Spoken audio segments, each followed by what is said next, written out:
Arestado ang dalawang lalaki matapos mga hold up ng isang babae sa Alvarado Extension, Tondo, Maynila, gabi nitong Lunes. Ayon sa biktima, galing siyang Divisoria matapos magtinda nang mangyari ang krimen. Sakay ng motorsiklo, agad hinabol ng pulisya ang dalawang lalaki na itinuturong ng hold up sa isang babaeng tindera sa Alvarado Extension sa Tondo, Maynila, Lunes ng gabi. Ilang minuto lang, na-corner ng mga humabol na pulis ang dalawang lalaki.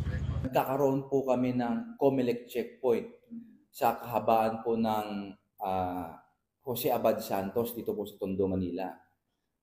Mga ilang minuto po, ang ating pong biktima ay humahangos, tumatakbo at humingi po ng agarang tulong sa ating pong mga kapulisan.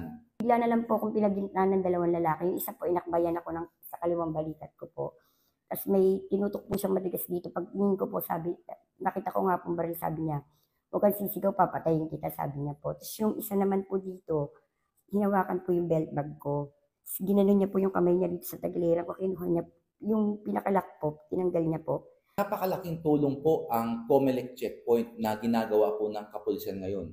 Sapagkat nagkakaroon po ng prevention po ng mga criminal incidents po dito po sa ating lugar. Natangay ng dalawang lalaki ang kanyang belt bag na naglalaman ng ID, mga alahas at cellphone na may kabuuang halaga na 20,000 piso. Aminado naman ng mga suspect sa ginawang pang-hold up, nabawi sa kanila ang mga ninakaw na gamit. Na-recover din ang isang baril na may mga bala na ginamit nila sa krimen. Ipit lang po, pambili po ng pangangailangan namin. Kung babayad lang po sana ng ilaw at kuri. Sana patawarin na po kami. Nasa kustodiya na sila ng Moriones Police Station 2 Custodial Facility at mahaharap sa patong-patong na reklamo. Mula rito sa Maynila, Christopher Sidson, ABS-CBN News.